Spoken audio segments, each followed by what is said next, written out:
Halo Nielvis, apa kabar? Halo, Edgar.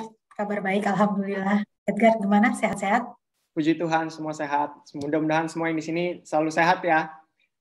Lalu kita lanjutkan dengan narasumber utama kita, Dr. Dian Winarti dari Unit Donor Darah PMI DKI Jakarta. Halo Dr. Dian, selamat Halo siang. semuanya. Halo Edgar, Senang kabar? bisa bertemu dengan dokter dan bisa mengetahui lebih banyak lagi tentang donor darah ini. Oke, ya siap. Acara selanjutnya mari kita dengarkan bersama narasumber utama kita, Dr. Dian Winarti, untuk dapat menyampaikan paparan mengenai apa itu donor darah, manfaat donor darah, ataupun prosedur melaksanakan donor darah. Kepada Dr. Dian, kami persilahkan. Oke, sebelumnya suara saya terdengar? Jelas, Dok. Oke, jelas ya. Oke, Assalamualaikum warahmatullahi wabarakatuh. Selamat sore semuanya. Selamat sore, Dokter. Oke, salam sejahtera buat kita semua. Perkenalkan, nama saya Dr. Dian. Sehari-hari saya bekerja di unit donor darah PMI DKI Jakarta. Jadi sehari-hari kita berhubungan dengan darah-darah ini, gitu ya, berhubungan dengan darah. Oke, sekarang kan lagi gencar nih ya, donor gitu, donor plasma ataupun donor biasa gitu kan. Sebenarnya untuk apa sih donor itu gitu? Mungkin ada slide-nya bisa?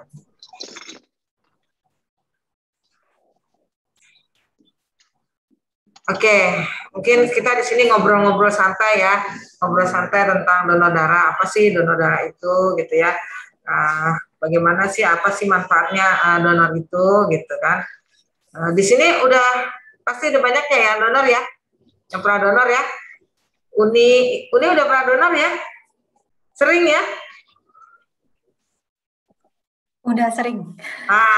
Oke, mantap, bagus gitu ya. Jadwal berikutnya besok. Gitu.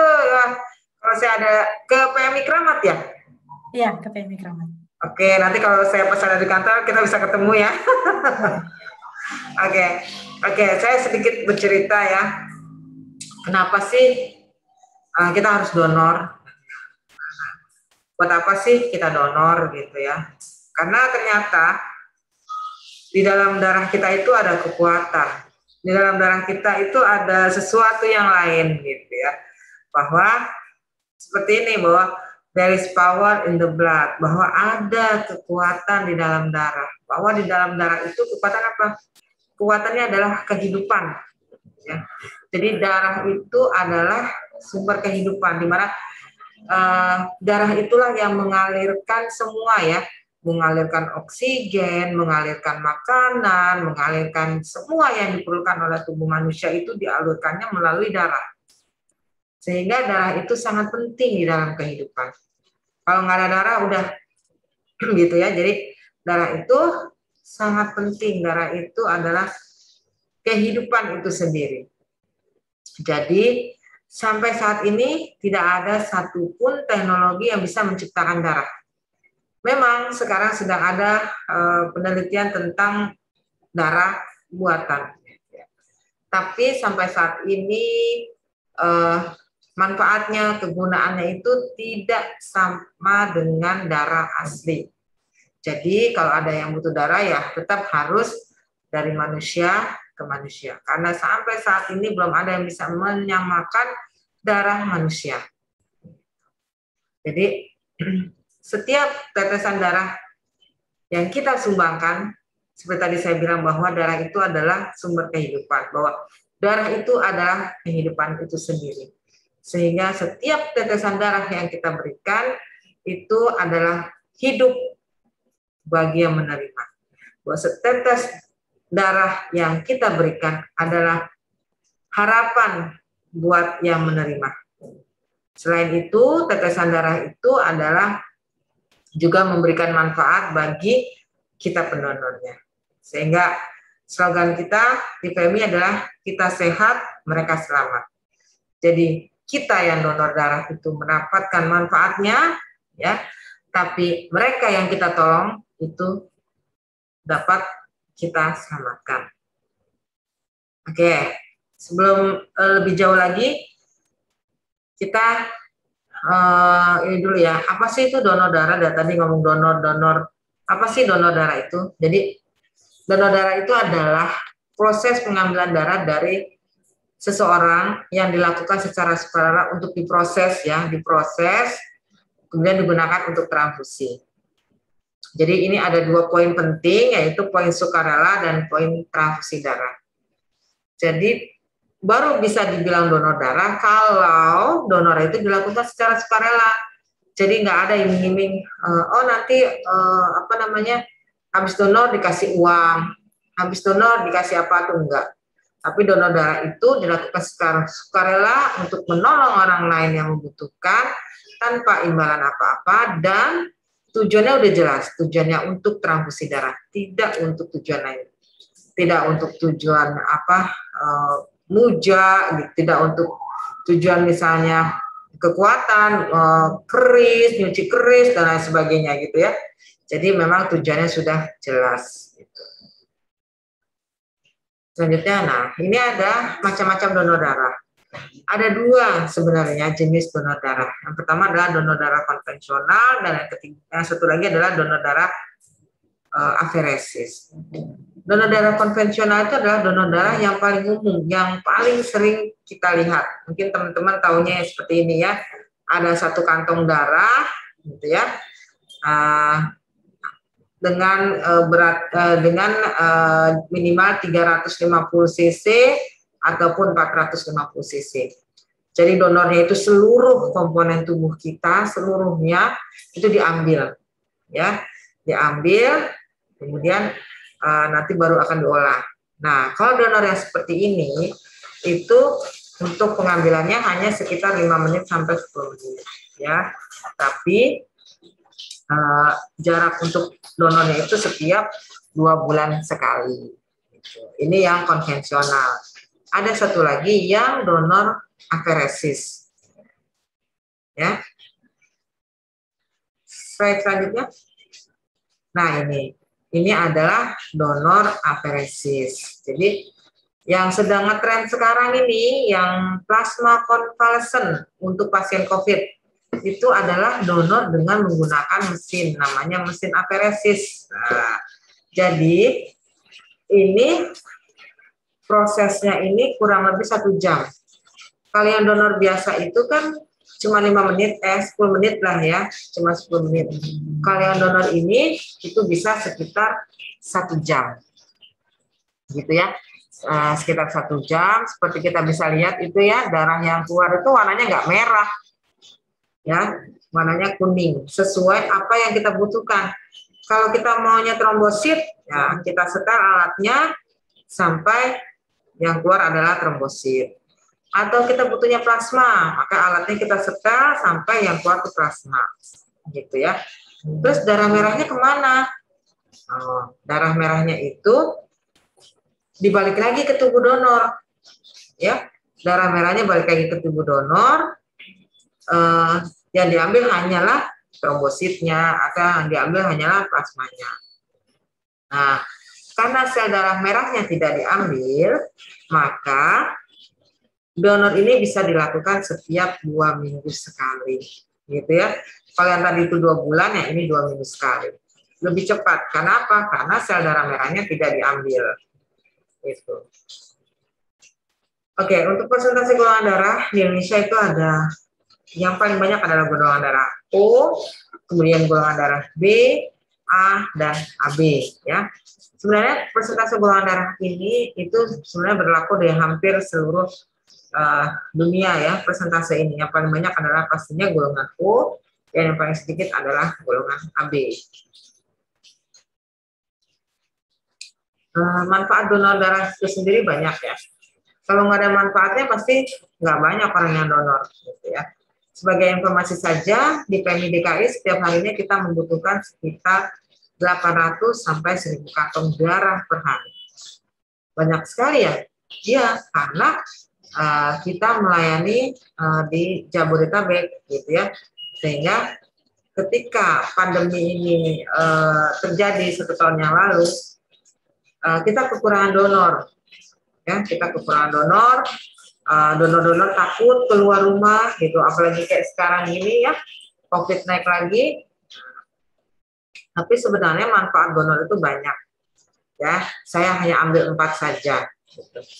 Sebenarnya banyak, manfaatnya itu banyak, gitu ya. Yang pertama yang paling penting adalah dengan donor tubuh kita jadi lebih sehat, tubuh kita jadi lebih fresh, gitu ya. Kenapa? Karena begitu kita donor, maka tubuh kita otomatis akan membuat sel-sel darah merah yang baru.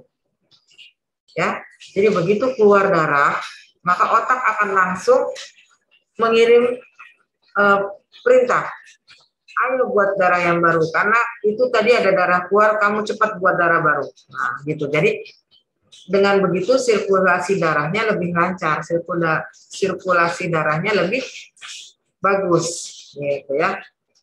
Itu yang pertama. Jadi tubuh lebih sehat, lebih fresh, lebih ringan di badan, gitu ya.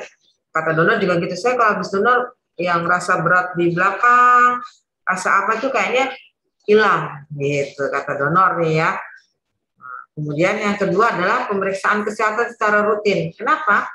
Karena sebelum donor, ya sebelum donor kita pasti akan diperiksa dulu. Jadi nggak ujuk-ujuk datang langsung tidur, langsung dicros ambil 450 atau 350, enggak. Pertama ya, kita diperiksa dulu kadar hemoglobin, kadar zat besi di dalam darah kita. Nah, apakah pas ya dengan syarat yang ditentukan? Kalau kurang berarti kita anemi.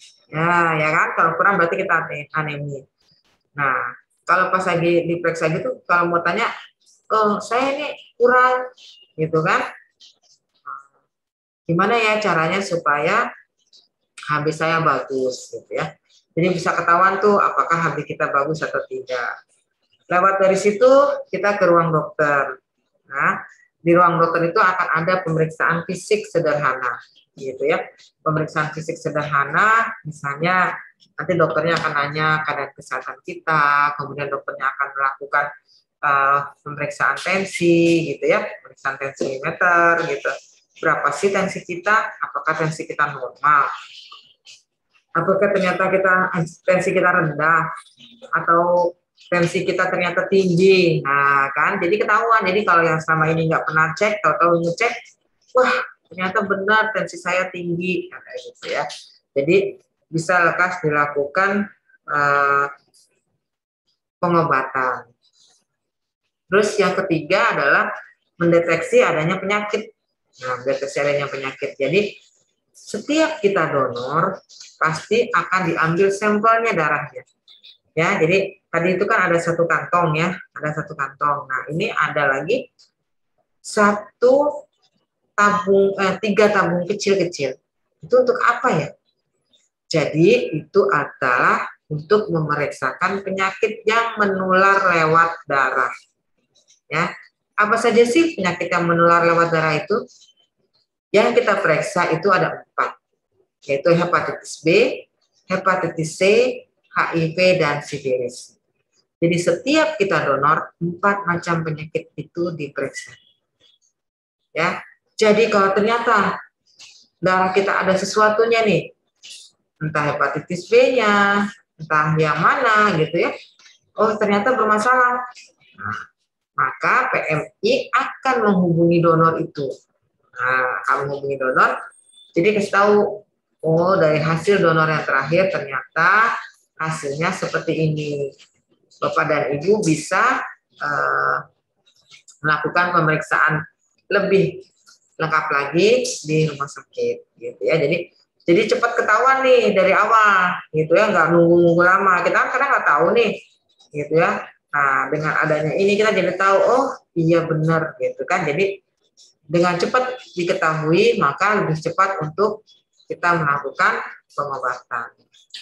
Kemudian ada lagi mendapatkan kesehatan secara psikologi. Kenapa? Karena pada dasarnya fitrah manusia itu adalah ingin selalu ingin melakukan sesuatu untuk orang lain. Kita fitrahnya itu ingin membantu orang lain. Kalau ada orang lain senang karena kita, pasti kita senang, gitu ya. Nah, kita pasti senang nih kalau ada yang, terima kasih ya, kayak gitu ya. Itu pasti kita senang, kita merasa bahagia. Demikian pun dengan donor. Jadi setiap kita selesai donor, gitu ya, kita tuh yakin bahwa darah yang kita sumbangkan tadi pasti akan memberikan kebahagiaan buat orang lain. Bahwa darah yang tidak kita sumbangkan bisa memberikan manfaat buat orang lain.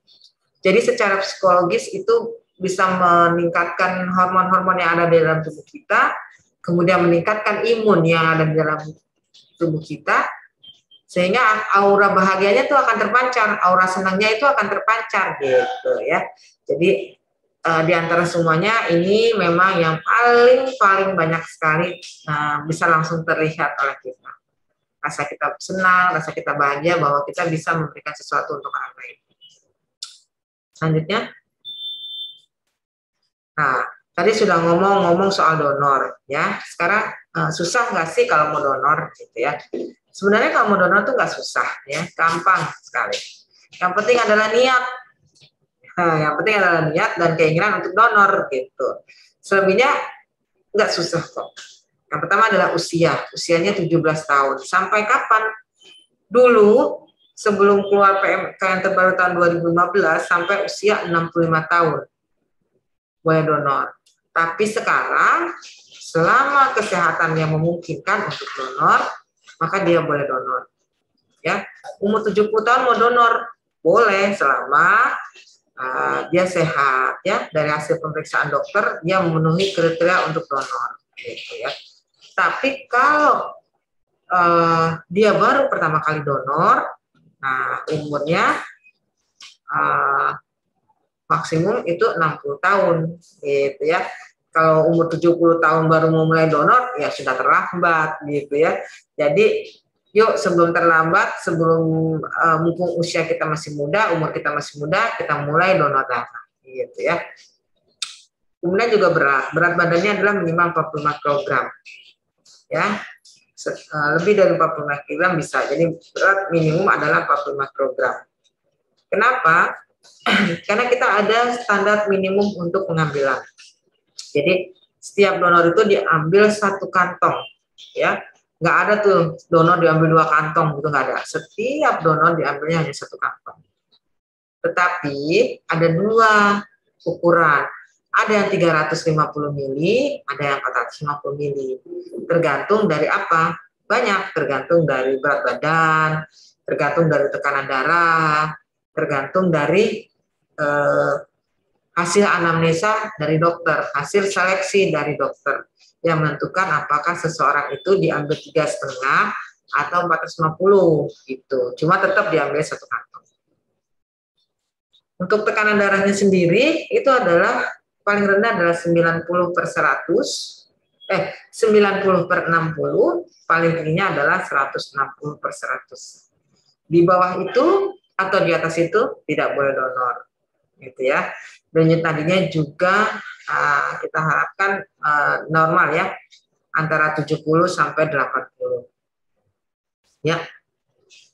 Suhu tubuh juga normal ya, 3 sampai 37,5. Nah, kadar hemoglobin. Kadar hemoglobin ini yang kita persyaratkan adalah 12,5 sampai maksimum 17. Karena di kadar 12,5 sampai 17 ini adalah maksimum kadar terbaik ya, kadar terbaik untuk bisa donor. Darahnya itu bagus banget di segitu. Kalau di atas 17 darahnya itu jelek, darahnya kental. Jadi lebih banyak sel darah merahnya dibandingkan oksigennya. Kayak gitu ya.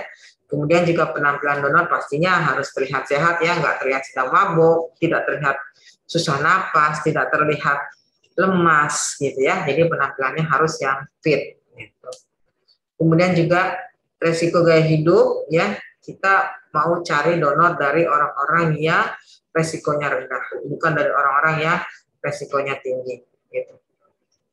Selanjutnya, untuk intervalnya sendiri ya, pengambilan darahnya itu sekitar 2 bulan ya. 2 bulan, masing-masingnya itu 2 bulan. Tapi kalau laki-laki bisa 6 kali penyumbangan dalam 1 tahun, tapi kalau perempuan itu 4 kali penyumbangan per tahun, gitu ya. Tapi intervalnya tetap sama-sama 2 bulan. Kalau dulu kan 3 bulan, kalau sekarang adalah 2 bulan. Untuk perempuan maksimum 4 kali per tahun. Selanjutnya, nah ini adalah yang harus kita persiapkan sebelum donor. Gitu. Yang pertama adalah tidur yang cukup. Terutama ini untuk orang-orang yang baru mau mulai donor. Gitu ya. Kalau yang sudah sering kayak ini, gitu ya, udah sering donor, gitu ya, donor mah donor aja, tinggal datang ke PMI, gitu kan. Tapi kalau yang belum pernah, ini harus dipersiapkan supaya tidak terjadi hal-hal yang tidak diinginkan yang bikin kapok, nah, seperti pusing misalnya.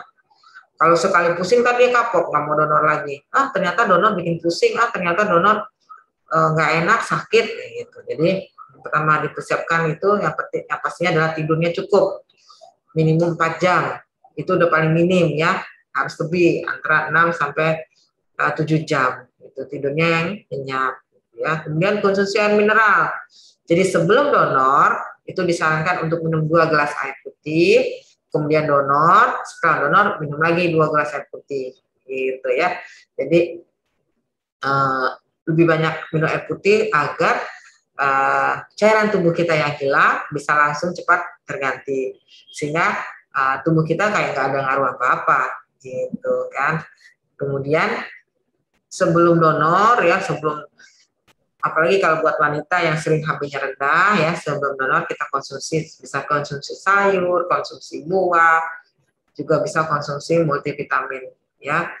Nah, biasanya untuk wanita-wanita yang HB-nya sering ditolak gitu ya, jadi 1 minggu sebelum donor kita rutin minum konsumsi penambah darah misalnya ya. Nah, supaya pas hari H-nya HB-nya cukup. Nah, kalau sedang nggak enak badan, demam, batuk, flu, dan lain sebagainya, maka sebaiknya ditunda dulu donornya. Kemudian pada saat donor, kita utamakan pakai pakaian yang enak, yang ringan, ya, yang tidak sesak, gitu ya, sehingga ketika akan ditusuk, itu nggak kayak patin jelepet-jelepet gitu loh di sininya, gitu ya, bisa lebih santai. Gitu. Nah, bagaimana setelah donor? Donor itu kan sebenarnya adalah hal yang biasa, gitu, bukan sesuatu yang harus sampai kita berlebihan, gitu ya. Malah kita PMI itu mau menjadikan donor itu sebagai bagian dari gaya hidup, gitu ya. Jadi gaya hidup kita tuh gaya hidup sehat, gaya hidup sehatnya dengan cara donor, gitu ya. Jadi kalau memang sudah 2 bulan, kita pasti tubuh kita kayak seperti ngasih alarm gitu. Ini nggak enak, kenapa ya? Oh, ternyata saya belum donor. Gitu ya. Nah, jadi bagaimana setelah donor? Setelah donor, seperti tadi saya bilang, yang pertama adalah banyaknya minum air putih. Ya, sebelum donor minum 2 gelas air putih, ya, kemudian donor. Nah, setelah donor minum lagi air putih, gitu ya kan, supaya tidak cairan tubuhnya cepat terganti. Kemudian menghindari mengangkat berat atau olahraga berat. Nah, ini ya buat atlet-atlet gitu ya. Boleh nggak sih donor? Saya mau latihan nih nanti. Boleh donor gitu ya. Nah, cuma untuk yang latihannya berat, misalnya mengangkat berat atau apa, ketika habis donor itu dilarang untuk mengangkat beban berat dulu selama 1 jam. 1 jam aja. Selebihnya oke, gitu ya.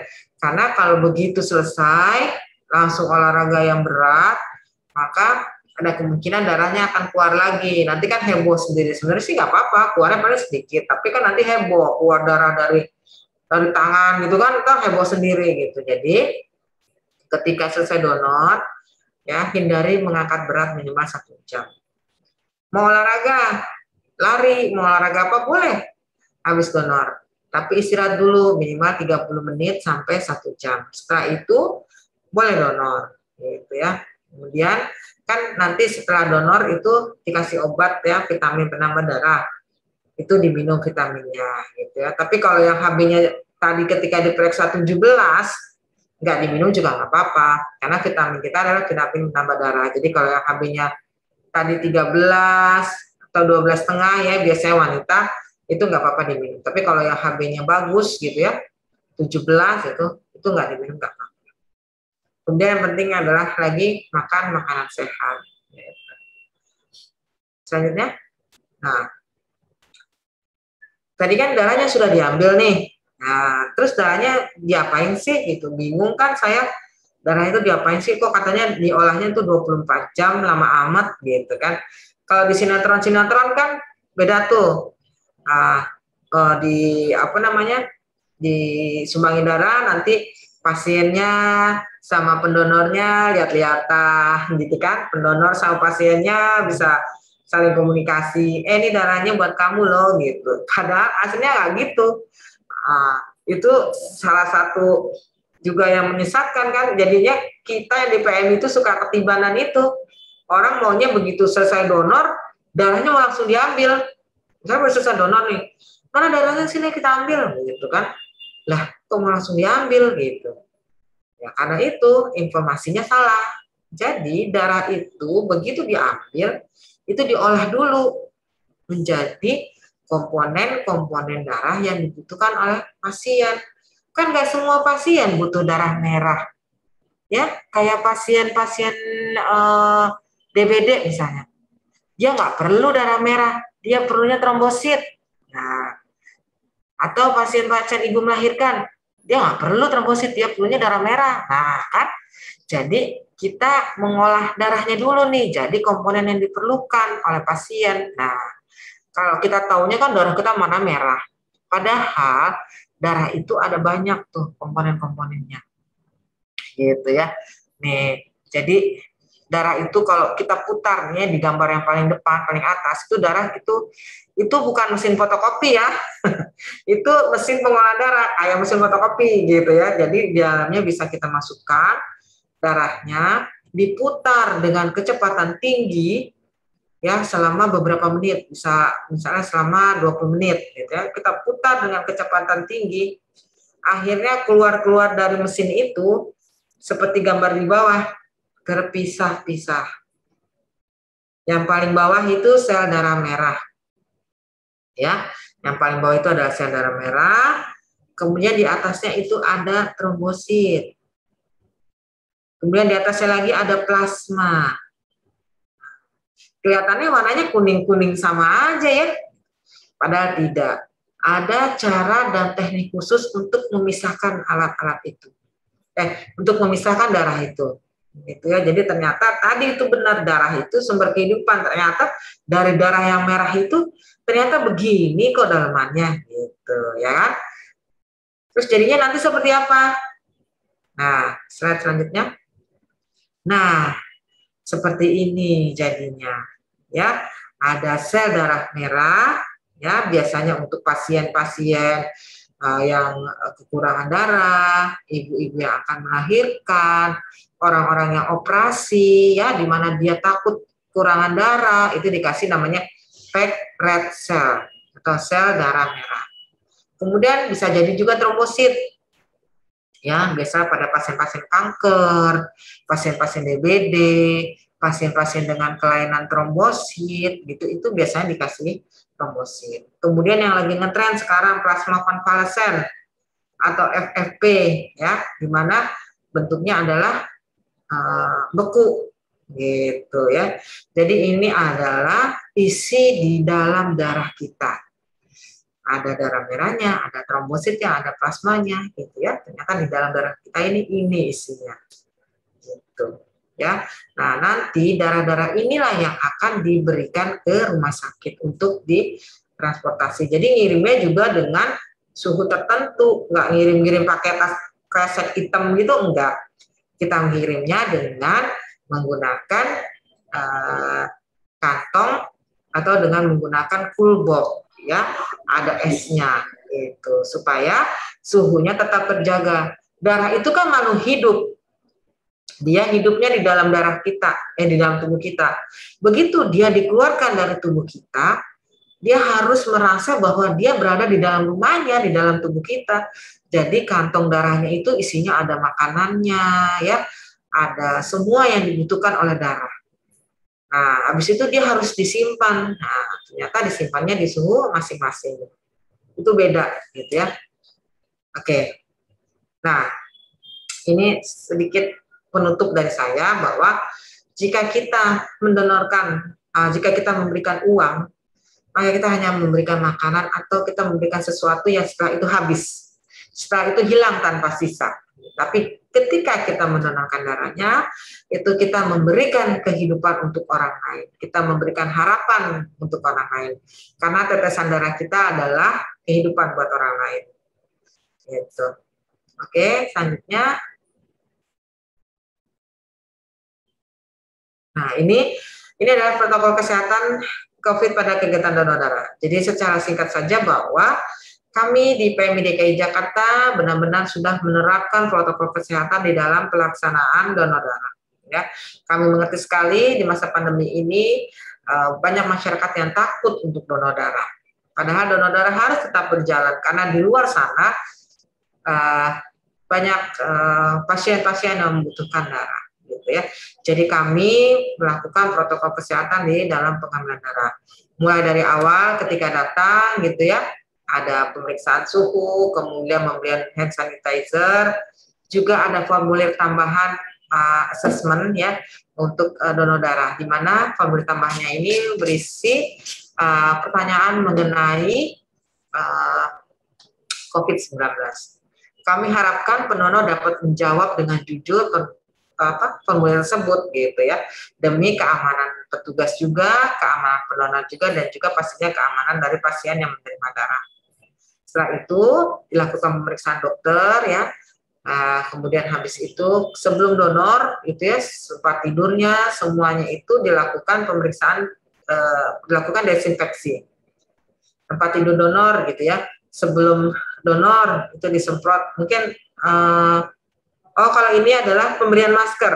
Jadi di ruang pengambilan darah itu kita wajib memakai masker medis, bukan masker kain. Ya. Jadi di ruang pengambilan darah itu kita wajib menggunakan masker medis. Gitu. Itu semuanya pasti untuk keamanan kita dan keamanan kita sebagai petugas, juga keamanan pendonor dan keamanan pasien tentunya.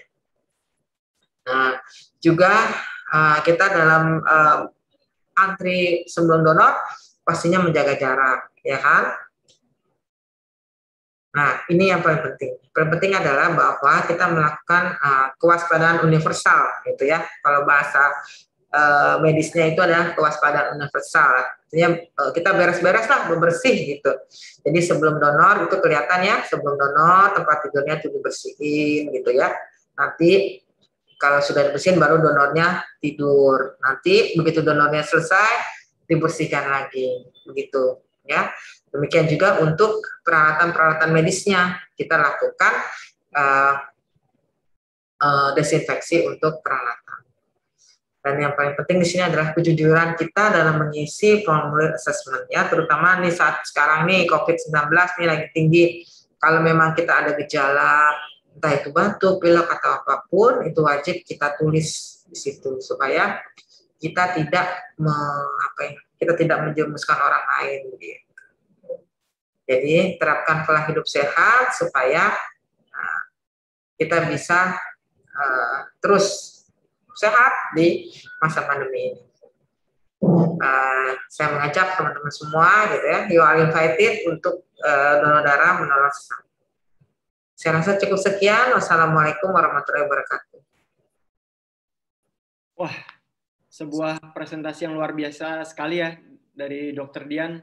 Wawasan saya mengenai donor darah menjadi terbuka gitu. Jadi, oh ternyata donor darah tuh begini gitu. Terima kasih sekali Dr. Dian untuk presentasinya. Yang punya pertanyaan disimpan dulu. Sekarang mau berbincang-bincang dengan Uni Elvis nih. Halo Uni.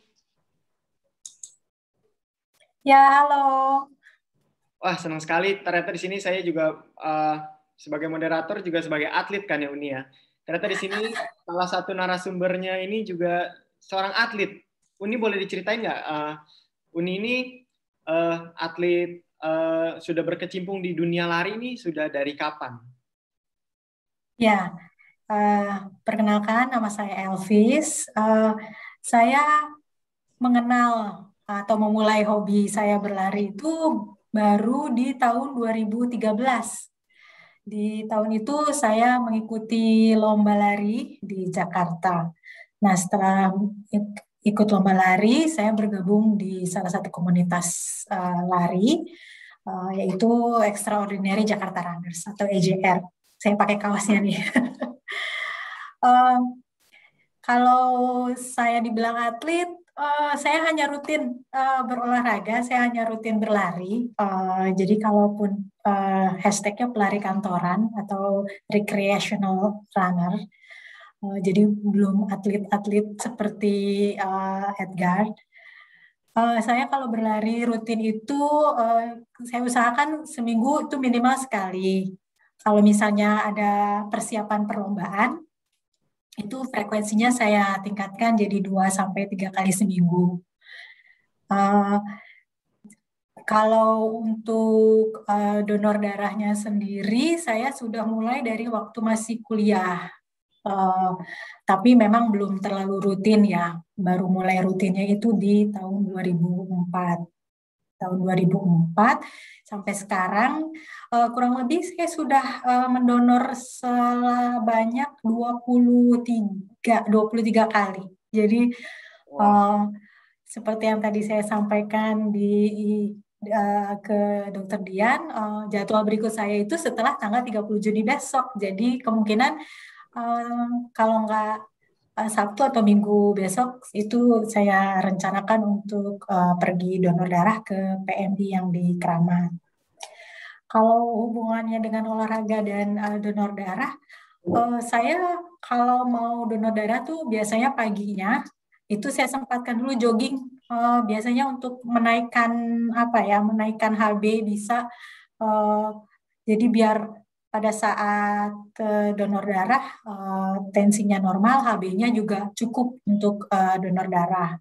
Nah, kalau nggak habis donor darah, saya besoknya jogging juga, atau sorenya sepulang dari donor biasanya saya sempatkan juga jogging. Selama ini alhamdulillah nggak ada efek samping apa-apa, nggak ada lemes, nggak ada letih, kelayangan atau nggak ada. Malah saya merasa bugar gitu loh. Saya merasa bugar kalau saya habis donor darah. Nah, pernah suatu kali tahun 2015 itu saya ikut lomba lari 5 kilo. Panitianya itu juga menyelenggarakan acara donor darah. Jadi pas saya finish di race village-nya itu, ya saya langsung ke tenda donor darah untuk mendonorkan darah saya. Yang alhamdulillah juga memang nggak ada efek apa-apa ya. Terus kalau pas bulan puasa juga saya tetap donor darah. Bulan puasa juga saya tetap olahraga. Nah, olahraga saya selain berlari itu juga saya melakukan yoga sama yang olahraga ringan untuk membantu penguatan kaki dan kelenturan kaki saya kalau lomba lari atau pada saat berlari.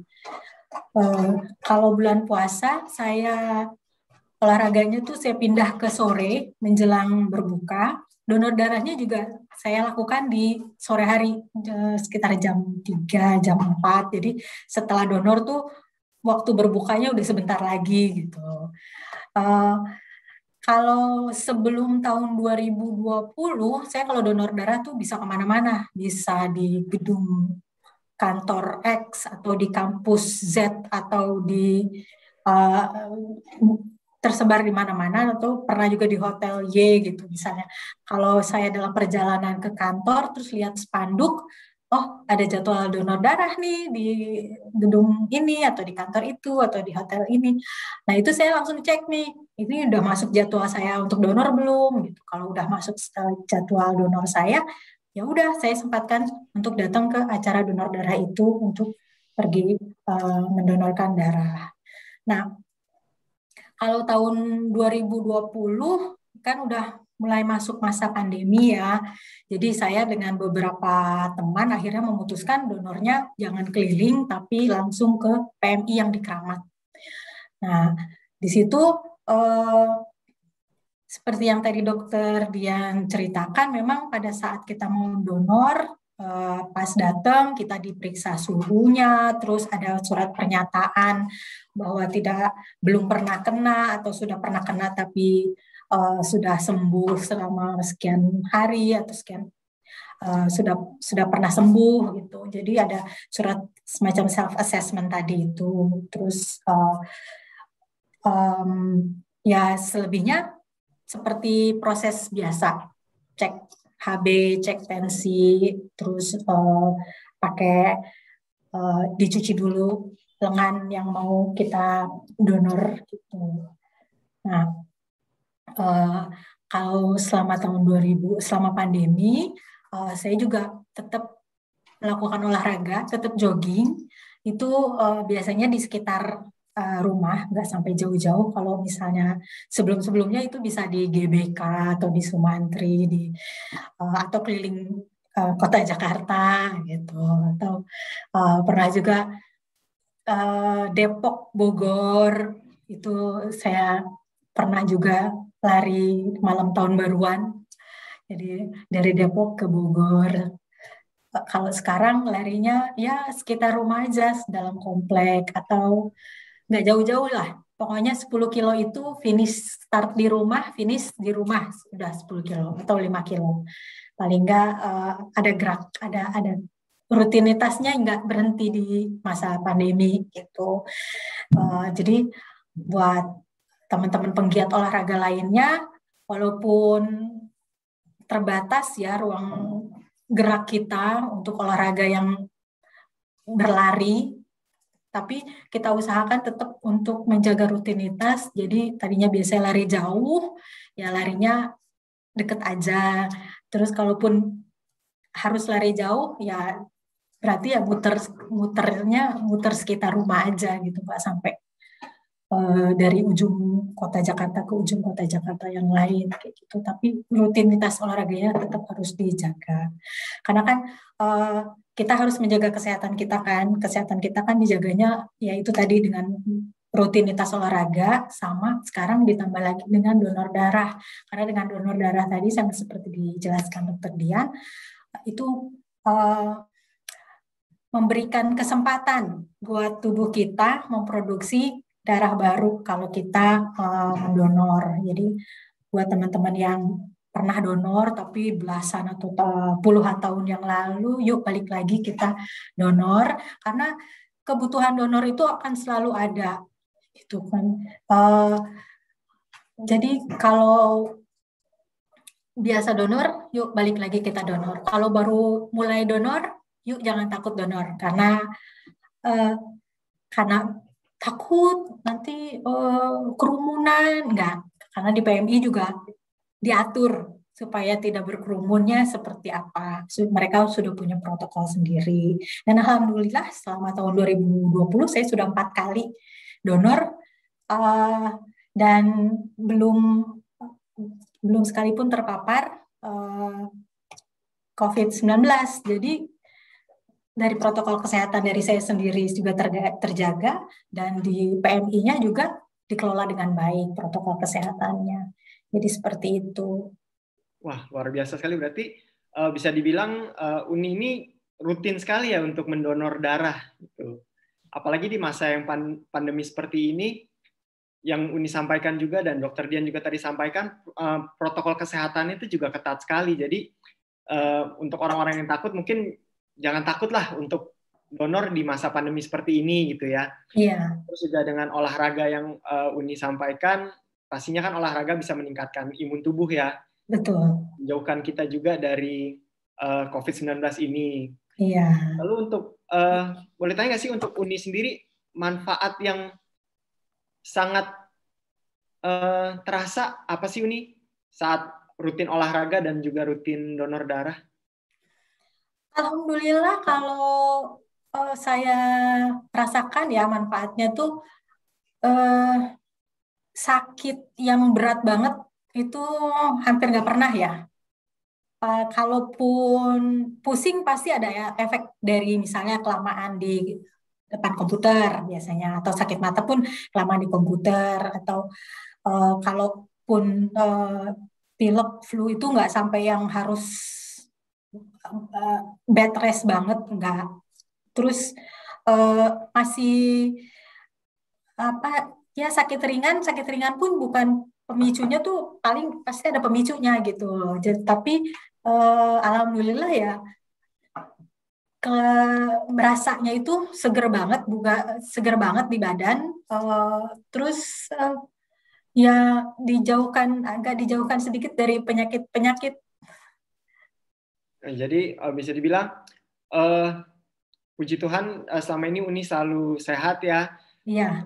Jadi dengan adanya donor darah ini juga Uni berasa badannya lebih sehat dan bugar. Iya. Kalau boleh jujur sebenarnya saya belum pernah donor darah karena saya juga nggak terlalu tahu tempat donor di mana. Terus juga saya takut jarum. Jadi saya sendiri belum pernah merasakan. Tapi dengan adanya cerita dari Uni, pengalaman dari Uni ini membuat saya ingin mencoba donor darah dan ingin membantu juga loh. Karena sebenarnya secara saya pribadi saya ingin membantu mendonorkan darah saya, tetapi ya itu karena saya mungkin belum terlalu tahu dan takut gitu. Ya. Awalnya ya memang aduh, suntiknya sebesar itu, aduh, ditusuk terus darah keluar, awalnya emang takut ya, tapi setelah itu jadi ketagihan, jadi pengen buru-buru, aduh kapan nih jadwal berikutnya lagi, aduh masih seminggu lagi atau masih 2 minggu lagi gitu kan. Jadi benar-benar tanggalnya tuh langsung dimasukin ke agenda gitu, biar nggak lupa, biar selalu inget, oh tanggal sekian adalah waktu jadwal saya untuk donor kayak gitu. Terus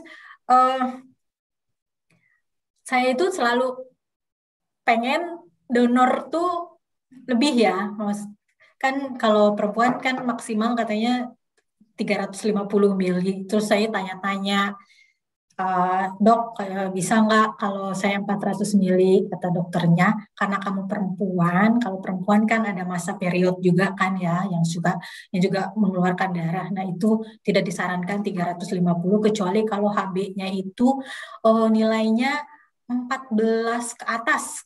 Kalau kata dokternya waktu itu menjelaskan, kalau HB-nya 14 ke atas, mungkin akan dipertimbangkan. Jadi bukan langsung serta-merta diizinkan, tapi akan dipertimbangkan untuk bisa mendonor sebanyak 450 mili. Mungkin nanti Dokter Dian bisa kasih penjelasan juga seperti itu. Seperti gimana kalau mau perempuan yang mau 450 mili, seperti itu. Jadi pengen kalau bisa lebih gitu loh. Kalau bisa yang maksimal gitu. Karena bisa 450 ya. Kalau diberi kesempatan mau kasih yang 450 mili itu. Karena itu jadi lama-lama jadi ketagihan, jadi jadi nggak sabar. Pengen buru-buru waktu untuk donornya yang datang. Wah, luar biasa sekali.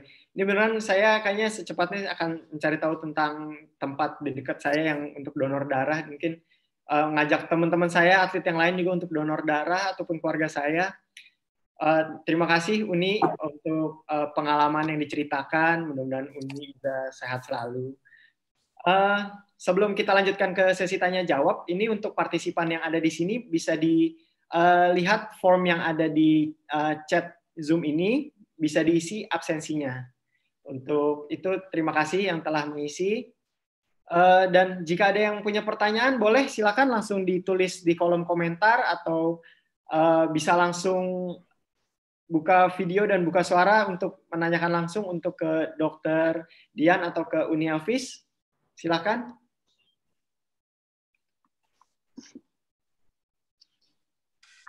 Sambil menunggu pertanyaan yang ada dari partisipan, saya boleh nggak sih nanya ke Dokter Dian? Dok, Kira-kira nih, kalau misalnya saya ingin donor gitu ya, saya harus datang ke PMI-nya atau bisa nggak sih PMI-nya datang gitu ke saya mengadakan tempat untuk donor gitu? Oke, jadi sebenarnya kalau mau donor itu bisa di mana saja ya. Ini sih lagi pandemi ya. Biasanya kalau nggak pandemi gitu ya, kita PM itu ada di mana-mana. Karena itu tadi kita mau menjadikan PMI, kita mau menjadikan donor darah sebagai gaya hidup. Kayak tadi Uni bilang kan, kalau udah waktunya tuh kayaknya tubuh udah ngasih sinyal, ini kayak ada nggak enak nih sama tubuh nih, apa ya gitu. Oh ternyata sudah waktunya donor. Jadi dia mencari tempat donor gitu ya. Jadi dulu sebelum pandemi itu kita ada di kampus gitu ya. Kita juga ada di mall, kita ada di tempat rekreasi. Jadi kita ada di mana saja. Jadi begitu orang lihat kita, orang langsung ingat, oh iya udah waktunya donor nih gitu ya. Nah sebenarnya nggak harus datang ke PMI untuk donor gitu ya. Jadi kalau kita mau donor nih ya, Edgar tuh rame-rame aja kumpulin minimum 30 orang gitu ya, minimum 30 orang kumpulin, nanti PMI akan datang. Misalnya, oh kita mau ngumpulnya di tempat latihan nih, gitu ya kan? Kita kumpulin 30 orang ya.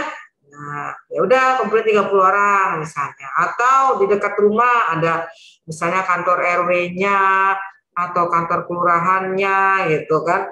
Kita mau ngadain donor nih, bisa ya. KPMI bisa datang ke tempat teman-teman semua gitu ya. Syaratnya juga gampang kok, nggak susah. Yang pertama syaratnya pastinya harus ada calon pendonornya gitu ya. Calon pendonornya minimum 30 orang. Ya, setelah itu siapkan tempatnya. Nah, untuk yang lainnya itu PMI yang bawa. Jadi siapkan donor, siapkan tempat, nah, paling sama meja dan kursi. Nah, selebihnya tempat tidurnya, kasurnya, bantalnya, peralatan medisnya semua itu dari PMI. Gitu ya. Atau kalau misalnya, aduh kita susah nih nyari tempat, nggak ada.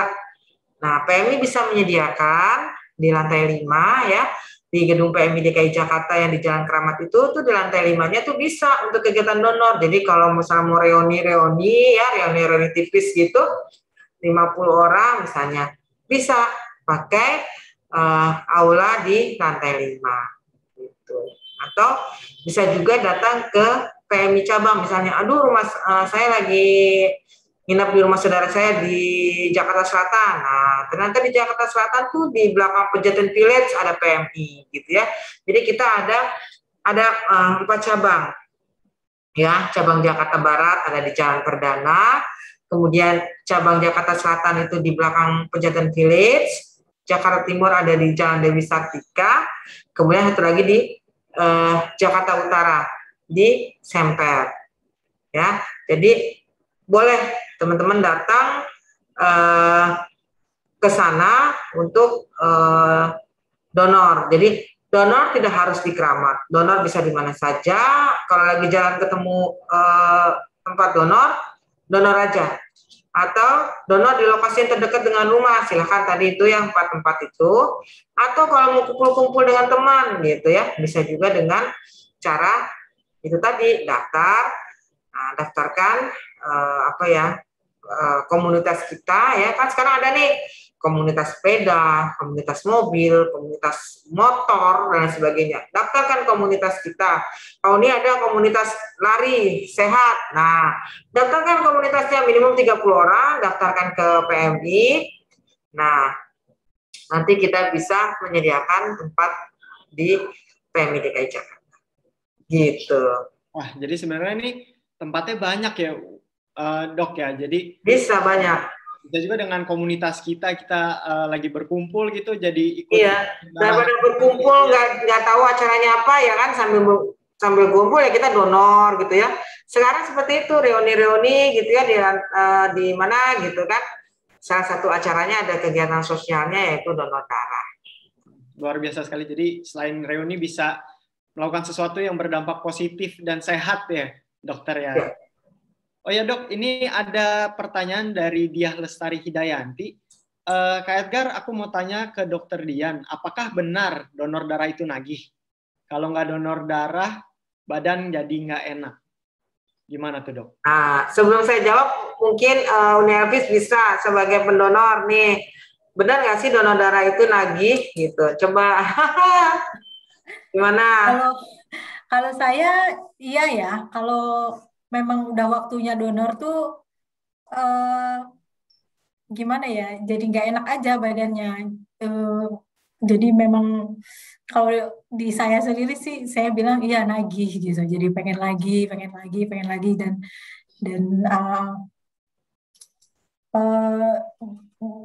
badan tuh kalau habis donor tuh seger lah gitu. Jadi eh, enak.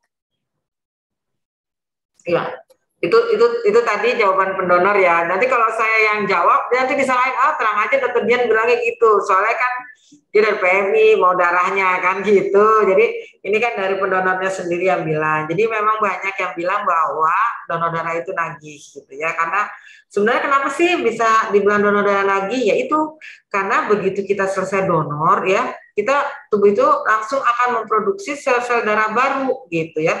Karena itu tadi tubuh kita tuh pintar ya, jadi begitu udah darah keluar tuh dia langsung ngirim sinyal tuh, itu ada darah keluar tuh, bikin lagi yang baru gitu. Jadi otomatis tubuh akan langsung memproduksi sel-sel darah yang baru sehingga kita pasti lebih sehat, lebih segar gitu ya. Nah kalau yang sudah terbiasa itu malah yaitu semakin banyak dia keluar semakin semakin rasanya semakin enak gitu ya, karena tapi kan kita ada aturannya gitu ya. Kayak tadi ini mau 4,5 gitu ya. Sebenarnya bisa saja 4,5 gitu ya, bisa saja, tapi dengan syarat dan kondisi tertentu gitu ya. PMI sih butuh darah, butuh banget kita butuh darah, tapi buat kami keselamatan pendonor itu yang lebih utama gitu ya kan. Jadi jadi perlu diketahui di sini bahwa satu kantong darah itu ya bisa menyelamatkan 3 nyawa. Oh berarti kantongnya ada 3 dong gitu? Enggak. Jadi satu kantong itu kan tadi kita kalau donor itu biasanya lihat kantongnya 1 ya, kita lihat kantongnya 1. Padahal sebenarnya kantongnya itu ada anak-anaknya. Nah, ada satu kantong ibu, ya, satu kantong ibu yang isinya darah kita, terus ada satu kantong kecil-kecil satelitnya yang untuk komponen darah yang lain.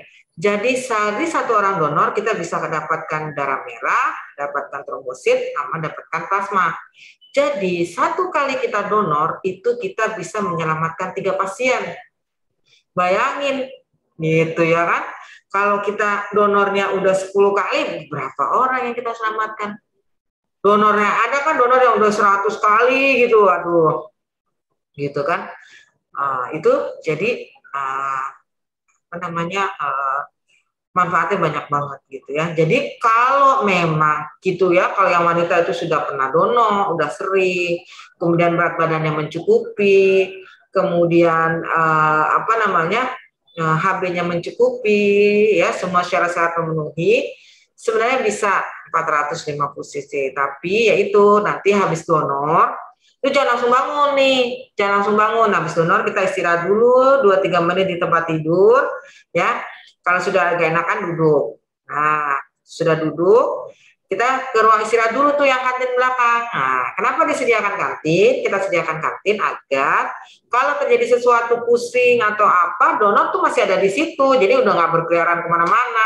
Kalau habis donor terus langsung berkeliaran kemana-mana, takutnya pusing, udah jauh dari pengawasan kita. Tapi karena reaksi donor itu biasanya reaksi yang langsung cepat, ya bukan reaksi yang lama, tapi reaksi yang langsung. Jadi kalau pusing ya langsung ada di situ juga. Gitu. Jadi dengan beristirahat selama kurang lebih 10 menit, ya di ruang kantin, kita berharap kalau memang donor itu pusing atau apa, kita masih ada di situ untuk penanganan lebih lanjut. Gitu. Oke, siap. Jadi nanti kalau misalnya saya sudah donor, saya juga akan memberi tahu pengalaman saya apakah nagih atau tidak. Jadi nanti saya akan share juga tentang pengalamannya. Oh ya dok, ini ada pertanyaan lagi dari salah satu teman atlet juga, atlet pencaksilat, Puspa Arumsari. Izin bertanya, tadi sempat disinggung soal wanita tidak bisa donor darah lebih banyak. karena adanya masa period. Nah, pertanyaannya, apa sih pengaruhnya jika itu tetap dilakukan, dan apakah sudah ada penelitiannya? Oke. Jadi seperti tadi saya bilang, sebenarnya tidak masalah kalau untuk seorang wanita ambil 450 ya, karena itu pun hanya, jadi gini, pengambilan darah itu ya, pengambilan darah donor untuk ukurannya kan ada 350, ada 450, itu salah satunya ditentukan oleh berat badan. Salah satu ditentukan oleh berat badan, karena kita mengambil itu maksimum adalah 10% dari total cairan darah yang ada di tubuh kita. Jadi kalau 450 cc ya kita ambil cuma 350 gitu, sekitar 8% dari total cairan tubuh gitu. Jadi kalau kita beratnya 45 kg kita ambil 450 ya nanti kelengor donornya gitu ya. Jadi memang kita ada aturan-aturannya untuk pengambilan yang 450 gitu. Jadi sebenarnya kalau wanita itu tidak masalah. Di luar negeri ya, di luar negeri itu 450 tuh buat wanita tuh biasa gitu. Mereka biasa diambil 450 cc gitu. Tapi kalau di kita memang belum semuanya bersedia diambil 450. Tuh Niafis itu salah satu pengecualian, dia mau 450 ya. Ada beberapa memang yang donor yang sudah terbiasa, yang sudah rutin, mereka mau 450 gitu. Tapi kalau yang biasa-biasa saja, biasanya 350. Kalau masalah boleh atau tidaknya boleh, asal memenuhi syarat dan ketentuan yang berlaku. Di antaranya yaitu tadi berat yang mencukupi, kemudian juga kadar hemoglobinnya itu bagus ya. Kalau kadar hemoglobinnya 12,5, ya nggak bisa diambil 450 cc. Karena nanti pasti akan turun. Kan setiap diambil darah pasti HB-nya akan turun. Gitu ya. Tapi kalau HB-nya bagus, kita 14 gitu ya. Berat badannya cukup, tensinya bagus ya. Nah, itu bisa donor di 450 cc. Gitu. Mudah-mudahan pertanyaannya terjawab dengan jelas ya, Kak Puspa. Oh ya dok, saya juga mau nanya lagi nih. Kan sekarang lagi banyak nih ya tentang COVID-19. Boleh nggak sih orang yang setelah vaksin atau orang yang setelah terpapar COVID ini mendonorkan darahnya? Oke, jadi justru saat ini kita benar-benar sedang memerlukan darah dari mantan-mantan pasien COVID. Untuk siapa? Untuk pasien-pasien COVID yang saat ini masih sedang dirawat di rumah sakit. Namanya donor plasma konvalesen. Ya, apa itu donor plasma konvalesen? Jadi donor plasma konvalesen adalah donor yang berasal dari mantan pasien COVID yang sudah sembuh. Nah, nanti darahnya dikasih khusus untuk pasien COVID. Gitu ya. Sekarang permintaannya itu melonjak tajam. Permintaan sehari bisa 100 misalnya. Tapi yang donor nggak sampai 10 gitu ya. Jadi memang saat ini kami benar-benar sedang menggiatkan untuk donor plasma konvalesen. Kemudian vaksin. Kalau tadi kan yang habis COVID boleh nggak donor? Boleh. Diutamakan donor plasma konvalesen ya. Karena plasma konvalesen itu donor plasma konvalesen itu hanya golden periodnya itu 3 bulan. Dari dia negatif sampai selesai itu 3 bulan saja. Selebihnya dia tidak bisa donor plasma konvalesen. Itu donornya donor biasa. Jadi yang baru sembuh dari COVID-19, yuk kita bantu orang yang saat ini sedang benar-benar berjuang melawan COVID-19 ya. Kita kan bisa merasakan sendiri ya gimana sakitnya, gimana rasanya COVID-19 gitu kan. Jadi pasti kita ada rasa ingin menolong orang lain ya, terutama yang saat ini benar-benar yang sakit COVID-19 yang benar-benar sedang melonjak tajam gitu ya.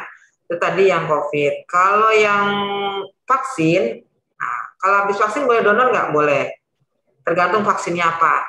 Ya, kalau vaksinnya Sinovac, bebas ya. Habis vaksin, 4 hari kemudian, asalkan tidak ada gejala, boleh donor. ya. Tapi kalau vaksinnya selain Sinovac seperti AstraZeneca dan lain sebagainya, itu selesaikan dulu vaksin pertama dan vaksin kedua. Setelah selesai vaksin kedua, 2 minggu kemudian baru donor. Oke, jadi harus tunggu vaksin kedua ya kalau untuk vaksin AstraZeneca.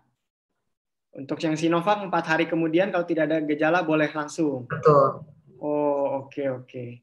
Terus lalu kalau misalkan orang yang setelah sembuh COVID itu, misalkan dia sembuh nih hari ini, dia kebesokannya mau langsung donor darah itu, donor plasma itu tidak masalah, Dok?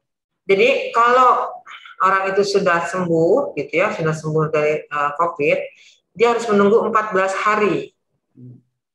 14 hari, misalnya dia di swab hasilnya negatif udah, maka 14 hari kemudian baru dia boleh donor.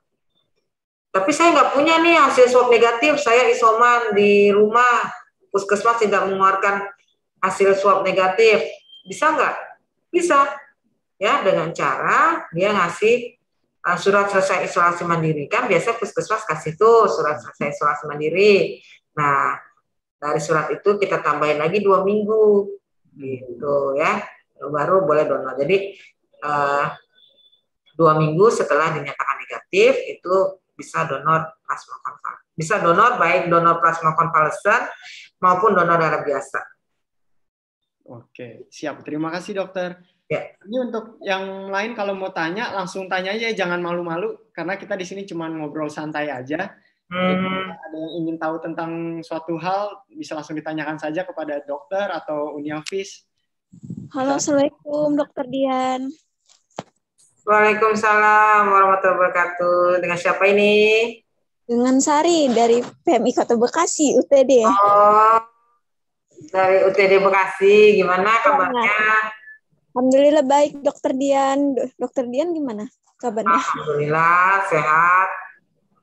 Agak capek sedikit ya, agak capek sedikit tapi saya alhamdulillah sehat. Semangat Dokter Dian. Semangat. Ya. Izin bertanya Dok, untuk saat ini kan lagi marak-maraknya vaksin ya Dok ya? Ya. Nah, vaksin pertama, vaksin Sinovac sama vaksin Astra. Untuk vaksin itu jaraknya berapa hari ya Dok ya? Oke. Untuk donor kembali, soalnya beda-beda nih Dok.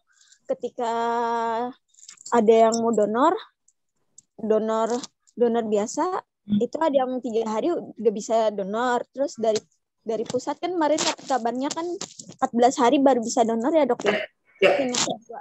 Oke, kalau kami di UTD DKI, kami menggunakan dari PAPDI, ya, Perhimpunan Ahli Penyakit Dalam Indonesia, di mana di situ dikatakan bahwa yang vaksin Sinovac, selama dia tidak ada keluhan, dia boleh donor di rentang waktu 4 hari kemudian. Gitu. Selama tidak ada keluhan ya, tapi kalau ada keluhan yang pasti tidak boleh donor, gitu ya. Itu kalau untuk Sinovac. Tapi untuk selain Sinovac, ya, mungkin untuk saat ini yang selain Sinovac kan cuma ada AstraZeneca ya. Tapi tidak mungkin menutup kemungkinan nanti ada Moderna, ada Pfizer, ada yang lain sebagainya, gitu kan. Nah, selain yang Sinovac, itu untuk AstraZeneca dan lain sebagainya, itu kalau dari rekomendasi dari PAPDI, itu selesaikan dulu vaksin pertama dan kedua, setelah itu 2 minggu kemudian baru dia boleh donor, selama dia tidak ada keluhan. Itu sih Mbak tadi, Mbak siapa tadi, saya Santi ya? Mbak Sari. Oh ya, Sari. Kayak gitu sih Mbak Sari, kalau yang kami pakai di PMI DKI gitu. Kami sebenarnya sih kurang lebih dari PMI Pusat pun seperti itu ya. Ya, edaran yang berlaku bahwa selesaikan dulu vaksin kedua, kemudian 2 minggu kemudian baru boleh donor. Oke Dokter Dian, terima kasih. Sama-sama. Dok, ada satu pertanyaan lagi dari saya. Ini saya penasaran dari dulu. Saya pernah dengar dari berita-berita bahwa Cristiano Ronaldo itu tidak mau mentato badannya karena dia tidak bisa mendonorkan darahnya jika sudah mentato badannya. Itu apakah benar, Dok?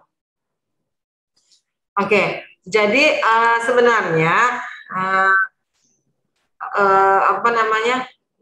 mentato badannya itu, apakah orang yang pernah tato itu nggak boleh donor? Sebenarnya sih boleh. Tapi ada rentang waktunya dari terakhir tato. Jadi dari terakhir tato itu 4 bulan. Kalau di kami kan menggunakan mesin NAT ya ada pemeriksaan yang tadi yang 4 macam penyakit tadi. Nah di kami ada menggunakan mesin NAT ya. Pemeriksaan yang lebih sensitif lagi ya, kalau menggunakan mesin itu jaraknya 4 bulan dari tato terakhir itu jaraknya 4 bulan, tapi kalau tidak menggunakan mesin NAT itu 6 bulan gitu ya. Apa aja tuh ya, sama tuh tato, bekam ya, tindik, nah itu sama, itu jangka waktunya tuh 4 bulan. Jadi boleh sebenarnya boleh. Tapi memang jadi ada rentang waktunya dari tato sampai boleh donor. Oke, siap. Ini ada pertanyaan lagi dari Mikaela. Dok, saya mau bertanya, kalau saya sedang mengkonsumsi obat, apakah saya bisa mendonor darah? Oke. Ada obat tertentukah yang misalkan lagi dikonsumsi terus tidak boleh mendonor atau gimana, Dok? Mungkin di sini kalau Uni Elvis kan sering donor ya. Pertanyaan pertama di formulir donor itu pastinya, sehatkah Anda hari ini? Nah, itu. Benar kan ya Uni ya? Sehatkah Anda hari ini? Anda merasa sehat hari ini? Itu pertanyaan nomor 1 gitu ya. Dan jawabannya harus iya. Nah, itu jawabannya harus iya. Ya, kalau jawabannya tidak, itu otomatis semua pertanyaan ke bawah gugur. Pertanyaan nomor 1 harus dijawab iya. Kalau pertanyaan nomor 2, nomor 3, nomor 4 tuh semua boleh dijawab iya, boleh dijawab tidak, gitu ya. Tapi kalau pertanyaan nomor 1 langsung dijawab tidak, itu udah gugur semua ke bawah. Jadi syarat utama donor adalah sehat. Nah, kalau lagi minum obat gimana? Kalau lagi minum obat berarti kan sedang tidak sehat. Nah, gimana caranya? Jadi selesaikan dulu pengobatannya. Ya, selesaikan dulu pengobatannya. Kalau misalnya minum antibiotik, selesaikan dulu antibiotiknya sampai habis ya. Minum antivirus, selesaikan dulu. Pokoknya apapun obatnya itu selesaikan dulu, finishkan dulu. Nah, kalau sudah sehat, kita kasih tubuh kita untuk recovery. Kita kasih waktu tubuh kita untuk memperbaiki sel-sel yang sempat rusak gitu ya. Nah, kalau misalnya sakitnya cuma sakit gigi aja, minum antibiotik ya, nanti begitu antibiotik selesai, kita kasih rentang waktu 5 hari baru boleh donor gitu. Tapi kalau sakitnya agak berat, sakitnya tipoid misalnya, ya kita kasih waktu lebih lama lagi tubuh kita untuk recovery 1 bulan gitu ya. Kita yang bisa merasakan sendiri apakah tubuh kita sudah siap untuk mendonorkan darahnya. Tapi yang jelas selesaikan dulu pengobatannya, habiskan dulu obatnya, kemudian biarkan tubuh untuk recovery, setelah itu baru donor. Oke, mantap. Dokter, kalau suplemen gimana, Dok? Kalau suplemen nggak masalah. Misalnya apa tuh? Misalnya apa, Uni? Ya vitamin, misalnya kalau tambahan vitamin C atau vitamin D atau glukosamin untuk sendi, kayak gitu-gitu. Sebenarnya kalau multivitamin kayak gitu, apalagi di masa seperti ini ya, pasti semua orang minum vitamin ya, itu nggak masalah ya. Mungkin ada beberapa ini ya, kayak obat-obatan, bukan obat-obatan, jamu-jamuan. Nah, jamu-jamuan yang agak memberikan efek pada plasma darahnya. Ya, tapi nggak semua ya. Saya juga lupa apa gitu. Jadi plasmanya itu agak keruh sedikit gitu. Tapi kalau vitamin dan lain sebagainya itu air jahe atau apa itu nggak masalah. Boleh dikonsumsi kok. Kebetulan banget tadi ada yang nanya juga tentang itu dari Foni Jacob. Mungkin mau ditanya langsung, Kak Foni mungkin sedang on cam juga, mau ditanya langsung jika ingin. Boleh, kalau dia mau nanya langsung. Iya, dokter, terima kasih. Mohon izin bertanya. Kalau rutin minum empon-empon, apakah kualitas darahnya bagus untuk mendonor? Oke. Kemudian untuk Uni Elvis sangat menginspirasi. Terima kasih. Iya benar, sangat menginspirasi ya. Jadi wanita bisa donor. Saya sebenarnya pengen donor tuh, cuman HB saya selalu rendah. Jadi kalau kata orang gede-gede bohong ya, gede-gede bohong, HB-nya nggak pernah tuh. 13 tuh jarang, HB saya tuh 12,5 mentok gitu ya. Jadi donor kalau lagi bisa donor ya donor, kalau lagi nggak bisa, tapi seringnya nggak bisa gitu kan. Padahal udah minum obat dan sebagainya. Karena itu ada orang yang ditakdirkan memang tidak bisa donor ya karena keadaan tubuhnya ya. Nah, tapi kita menolong dengan cara yang lain, yaitu dengan cara mempromosikan donor. Ini yang saya lakukan gitu kan. Saya pengen donor tapi nggak bisa karena HB saya selalu rendah, HB saya selalu di bawah syarat 12,5, HB saya kalau nggak 10, 11 gitu ya. Tapi kita membantu menolong dengan cara mempromosikan donor darah. Ya, kalau kayak Uniavis sekarang nih, dia nolongnya dua nih, donor juga, promosi tentang donor juga, gitu kan? Alhamdulillah banget gitu kan. Nah, itu tadi kalau yang tentang donor. Kalau empon-empon gitu ya, empon-empon tuh nggak masalah sih diminum, itu kan cuman herbal ya. Kayak kalau empon-empon isinya apa sih? Jahe, kunyit, ya apa sih gitu ya, lengkuas gitu ya. Kalau saya nggak salah ya isinya itu ya. Benar nggak? Iya betul dokter, betul ya. Nah, ya oke. Kalau saya tambahin temulawak. Nah, oke, kalau isinya itu oke, bisa diminum, menambah stamina, bisa jadi lebih sehat, bisa menangkal radikal-radikal bebas gitu ya. Nggak apa-apa, lanjutin aja minum sama donor darah gitu. Ya, terima kasih dokter. Ya, sama-sama. Apakah ada yang ingin bertanya lagi? Jika ada yang ingin bertanya lagi, silakan boleh langsung ngobrol langsung kepada dokter atau ke Uniavis, atau mungkin yang nggak mau on cam atau tidak mau bersuara bisa langsung di kolom komentar.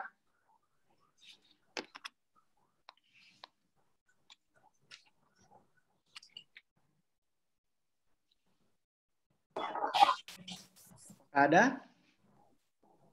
Jangan malu-malu, yang mau bertanya silakan. Mungkin saya bisa wakilin satu pertanyaan buat dokter, dok.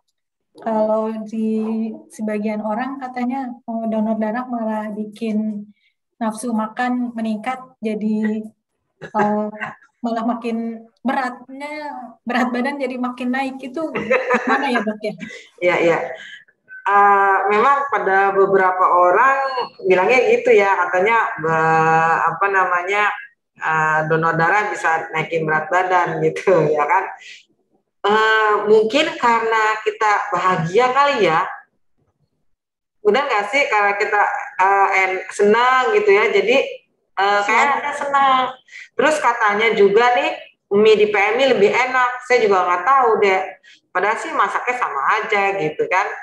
Nah, tapi mungkin sebenarnya sih kalau dikaitkan dengan medis sih enggak ini ya, karena itu kan kita donor, itu diambil sekitar 350 cc ya kan, otomatis tubuh akan memproduksi sel darah merah baru gitu ya. Mungkin setelah itu tubuh kita akan merasa lebih segar, merasa lebih enak gitu ya, sehingga nafsu makan kita akan meningkat gitu. Sebenarnya itu secara psikis saja, secara psikis, tapi kalau secara medisnya sih enggak, tapi secara psikis itu bisa meningkatkan nafsu makan kita, sehingga makan kita berlebih gitu. Mungkin bisa dibilang itu efek samping dari donor ya, pengen makan terus gitu. Apalagi dicobain deh donornya di PMI DKI gitu ya. Itu menunya pasti beda-beda. Misalnya Senin nasi uduk, Selasa nasi kuning, Rabu ada lontong sayur gitu ya. Pokoknya menunya tuh beda-beda gitu. Jadi kita mau donor itu merasa senang gitu ya, merasa enak habis donor. Jadi kayak merasa ada di rumahnya sendiri gitu. Jadi kalau mau donor, ayo bawa teman-temannya semua donor darah di PMI DKI. Donor darah itu aman kok. Mantap sekali, Bu Dokter. Ini ada satu pertanyaan lagi nih, mungkin pertanyaan terakhir kita juga yang akan kita jawab di siang hari ini. Dari Mikaela lagi, dia bilang, Misi, saya mau tanya lagi. Kalau saya ada talasemia minor, apakah saya bisa mendonor? Terima kasih. Oke, jadi kalau bisa cerita tentang talasemia ya, mungkin kan talasemia itu adalah termasuk salah satu pasien yang sering menerima transfusi darah ya. Pasien-pasien talasemia itu rutin sekali menerima transfusi darah, ada yang sebulan sekali, ada yang 2 minggu sekali. Tapi pada talasemia pada talasemia minor itu sebenarnya bisa saja dia donor darah gitu ya, selama karena talasemia minor itu kalau secara singkatnya kan dia membawa gen gitu ya dari talasemia itu. Selama dia HB-nya bagus, karena rata-rata kan kalau talasemia itu kan HB-nya rendah gitu ya, jadi banyak yang gagal. Tapi kalau HB-nya bagus memenuhi syarat, saya rasa sih bisa aja donor darah gitu. Jaga kesehatan ya Mbak. Oh, jadi ini bagus sekali memang ya sudah mau donor gitu. Jadi semua tergantung dengan HB-nya ya dok ya? Ya, jadi kalau mau donor darah itu tidak hanya tergantung dari HB sebenarnya. Banyak faktor yang mempengaruhi seseorang itu bisa donor. Kalau dari pemeriksaan awal itu pasti HB ya. Tapi kalau HB berhasil belum tentu langsung bisa donor karena kan ada pemeriksaan tensi kayak gitu ya. Nah, atau juga kadang kan donor cerita. Kita kan kalau ketemu dokter ya kita bisa curhat gitu, dok saya misalnya habis imunisasi hepatitis atau saya habis sakit DBD atau habis apa gitu ya, itu juga bisa mempengaruhi seseorang itu diterima atau tidak untuk donor. Jadi kalau lagi mau donor jangan ada yang ditutup-tutupin dari kondisi kesehatan kita, karena nanti dokter akan menentukan apakah kita bisa donor atau tidak dari hasil pemeriksaan anamnesa dokter. Oke, terima kasih Bu Dokter. Ya. Dari Kak Foni Jacob mau menanya lagi? Iya, satu lagi mohon izin. Boleh. Dokter Dian, Mas Edgar, Uni Elvis. Kepengennya kalau mendonor itu bisa dapat banyak begitu. Mungkin dokter bisa kasih tips atau mungkin Uni Elvis kasih tips supaya donornya bisa dapat darahnya banyak gitu. Saya pernah 2 kali donor. Yang pertama itu dapatnya banyak dan saya tidak rasa sakit waktu diambil darahnya. Sementara yang donor yang kedua itu rasanya sakit sekali, baru disuntik itu sudah sakit sekali dan dapatnya sedikit begitu. Nah setelah itu kemudian jadi agak ini aja ingin tahu apakah ada tips khusus untuk supaya kalau diambil kalau saya mendonor itu tidak terasa sakit dan bisa mendonor dalam jumlah yang cukup banyak begitu, dokter. Waktu yang pertama banyak perawatnya tuh seneng gitu, dapatnya banyak. Nah yang kedua saya juga heran kok cuma dapatnya sedikit dan baru ditusuk jarum sudah terasa sakit. Terima kasih Dokter Dian, Uni Elvis, Mas Edgar. Mungkin Uni Elvis bisa bercerita dulu pengalamannya. Ya, pengalaman saya juga sama ya. Jadi pernah itu darahnya keluar lancar banget. Pernah juga harus nggak sampai tusukannya ditarik terus dimasukin lagi ya, enggak. Tapi aliran darahnya tuh lambat, kecil banget, lambat sekali. Itu juga pernah. Nah, banyak sih dulu faktornya katanya, oh mungkin ruangannya dingin, jadi darahnya beku. Terus bisa jadi karena apa?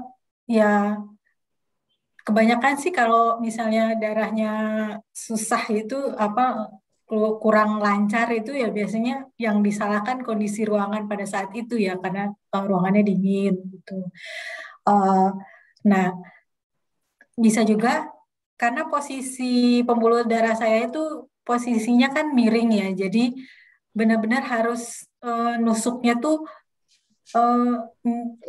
yang benar sudutnya tuh benar-benar pas untuk bisa darahnya lancar keluarnya gitu. Jadi ya kadang memang nggak sampai tarik tusuk sering sih, tapi pernah lah untuk mendapatkan pembuluh darah yang bagusnya untuk kelancaran darahnya keluar itu. Tapi kalau dari fisik, kalau darahnya susah keluar, biasanya saya sendiri sih nggak ada apa ya makanan atau suplemen tambahan apa-apa ya. Penambah darah pun saya minum hanya karena saya sudah donor atau memang pada saat itu lagi period saya memang minum penambah darah. Tapi kalau untuk mengkhususkan biar donor darah saya lancar, saya minum ini sama ini itu belum pernah sih. Jadi kebanyakan alasannya karena itu, karena dingin gitu, atau makanya kalau mau donor itu saya banyakin gerak, makanya kalau paginya kalau sempat itu saya sempatkan jogging dulu gitu biar aliran darahnya lancar. Entah itu mitos atau fakta aku juga kurang tahu, tapi biar lancar biasanya ada ya bergerak gitu, jadi nggak duduk nunggu diam aja, nggak. Tapi ya saya kadang sering mondar-mandir di PMI-nya tuh dari depan belakang, walaupun mengganggu ya, tapi untuk ya membantu biar aliran darahnya lancar. Kalau mungkin itu mitos ya, tapi itu yang biasanya saya lakukan. Gimana dok? Oke. Itu udah benar sekali ini ya. Mungkin memang ada beberapa faktor yang menentukan seseorang itu bisa diambil banyak atau sedikit. Sebenarnya ketika seseorang itu diputuskan bisa donor ya, memang dia itu bisa diambil 350 atau 450. Tetapi nanti dalam pelaksanaannya bisa saja terjadi sesuatu yang di luar rencana. Misalnya ternyata nih pendonornya ini, tapi ini kebanyakan wanita ya, pendonornya ini pembuluh darahnya kecil, pembuluh darahnya tipis, ya, pembuluh darah sama jarumnya kadang-kadang gedean jarumnya, nah gitu kan. Nah jadi ketika yang pertama, tadi kan pertama donor itu saya lancar, bisa dapat 350 gitu. Nah yang kedua nggak lancar gitu, karena mungkin yang kedua, ini sebelumnya nih saya mohon maaf dulu gitu ya. Saya mohon maaf karena mungkin dari petugas kami yang tidak pas ketika melakukan pengambilan darah. Jadi menimbulkan rasa tidak nyaman ya, rasa tidak aman. Sebenarnya hal inilah yang kami hindari kalau pada donor-donor pertama gitu. Karena kalau yang seperti itu jadi menimbulkan trauma ya kan. Waduh, donor ternyata sakit ya gitu. Untung tadi yang pertama itu donor dia nggak apa-apa, sehat, enak. Nah, ketika yang kedua mungkin ada miss gitu ya, ada sedikit nggak pas gitu ya. Jadi kan ibaratnya pembuluh darah itu seperti seperti selang ya, seperti selang gitu ya. Kadang jarumnya itu pas banget ke tengah set gitu. Jadi pas di tengah itu pas wis darah ngalir keluar. Tapi kadang-kadang pembuluh darahnya tuh jarumnya itu merepet gitu loh. Ini mepet ke sini-sini gitu kan. Sehingga dia nggak pas. Sehingga terjadi nyeri. Terjadi biru. Nah, gitu kan. Pas ditusuknya nyeri, pas sudah selesai ditariknya sakit, habis itu nyeri gitu ya, biru. Nah, itu karena posisi yang tidak pas ketika mengambil darah. Jadi ketika mengambil darahnya tidak pas, darah tidak akan bisa keluar karena bukan pembuluh gitu. Jadi darah nggak akan keluar sehingga jumlahnya tidak sesuai. Jadi sebenarnya bukan dari tubuh kita nggak ada darahnya, bukan. Tapi karena tidak pas posisi ketika menusuk sehingga darah itu posisinya nggak pas di dalam pembuluh, tapi mencong-mencong kemana-mana gitu sehingga dia tidak pas gitu ya. Kalau misalnya seperti itu terus jadi biru, nggak usah panik gitu ya, itu dikompres saja atau nanti sama dokternya dikasih kayak semacam balsem ya untuk supaya tidak biru. Tapi bisa juga kalau ruangannya terlalu dingin ya, dinginnya ekstrim banget misalnya, nah darah juga bisa cepat membeku gitu. Tapi kalau pada wanita biasanya itu karena pembuluh darahnya yang kecil. Atau kalau pada laki-laki biasanya kalau HB-nya itu yang 17 mepet-mepet lah gitu. Karena darahnya tuh kental sehingga mudah membeku gitu ya. Jadi kalau misalnya seperti itu diingat aja, oh saya kemarin waktu donor pertama di kanan, di tangan kanan di sebelah sini. Jadi diingat lagi, Mas saya jangan diambil sebelah kiri ya, saya waktu diambil sebelah kiri nggak bisa nih, pembuluh darah saya kecil. Nah, kadang kecil atau berkelok-kelok, pembuluh darahnya nggak lurus gitu kan. Setiap orang pembuluh darah beda-beda. Ada yang besar-besar, ada kecil belok-belok, ada yang besar tapi belok-belok gitu kan. Jadi masing-masing pembuluh darahnya nggak sama. Jadi kalau mau donor diingat lagi nih, kemarin donor yang pertama pakai tangan apa ya, di sebelah mana ya gitu. Jadi ketika donor berikutnya bisa pakai tangan. Itu sih penjelasan saya. Ya, terima kasih Dokter Dian, terima kasih Uni Elvis. Ya, sama-sama. Sama-sama. Iya Dokter Dian, jadi kalau saya donor itu selalu kiri, selalu tangan kiri. Karena pembuluh darah di kanan itu nggak pernah katanya ketemu. Aduh, nggak pernah, nggak ketemu gitu kan. Kalau di lengan kiri itu udah kelihatan itu bekas. Oh ini dulu pernah donor ya, pernah donor ya. Udah tusuk situ lagi aja. Cuman memang pembuluh saya dibilangnya di samping posisinya dan kecil, jadi nggak bisa nusuknya tuh nggak bisa dalam banget, jadi tusuk sebentar aja udah udah langsung keluar. Ya, gitu. Jadi ada yang ditusuknya jarumnya cuma nempel doang udah keluar darahnya ada yang seperapat baru nemu, ada yang setengah baru nemu gitu. Jadi kan masing-masing orang itu ini ya beda-beda ya gitu kan. Ada yang tangan kiri di sebelah kiri, tangan kiri terus di pinggir, ada yang di tengah gitu. Jadi masing-masing pembuluh darah orang itu kan beda-beda gitu. Jadi nggak apa-apa diingat aja gitu. Tapi kalau yang pembuluh darahnya oke kanan kiri itu emang lebih bagus diganti-ganti aja. Oh kadang kanan kiri, kadang kanan gitu. Tapi kalau yang kanan ini kayak Uni Elvis itu nggak bisa karena kecil. Ada beberapa orang yang memang kayak kita ngambil darah aja di lab gitu. Kadang kan susah gitu diambil gitu ya. Apalagi di lengan sini kan, kadang kalau yang kayak wanita-wanita yang agak gemuk kan, dia ketumpuk lemak tuh, ya. Jadi pembuluh darahnya dalam sekali, jadi sampai jarumnya tuh sampai pol habis gitu. Ada juga yang seperti itu gitu ya, kayak gitu. Oke. Luar biasa ini pengetahuan kita tentang donor darah udah menjadi makin luas lagi. Kita juga semakin tahu dan semakin tahulah kegunaannya donor darah dan manfaatnya bagi kita dan bagi orang lain. Mungkin cukup hari ini pertanyaan untuk hari ini. Mungkin dari Dr. Dian dan Uni Elvis ada kata-kata penutup untuk ajakan donor darah atau mungkin untuk donor darah. Mungkin bisa dimulai dengan Uni Elvis. Ya, selalu jaga kesehatan, terutama saat ini ya masa pandemi, protokol kesehatan jangan lupa. Saya nggak pakai masker karena memang saya dalam ruangan sendiri. Lalu kalau kita masuk ke dalam persyaratan pendonor, yuk kita coba donor darah gitu. Karena sekali donor darah beneran asli pengen lagi gitu. Jadi mau dibilang lagi ya memang, tapi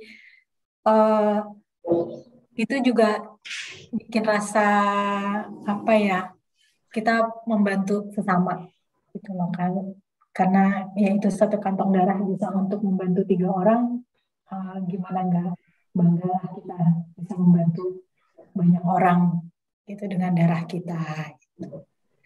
Itu aja sih. Yuk mulai donor, yuk rajin olahraga. Terima kasih.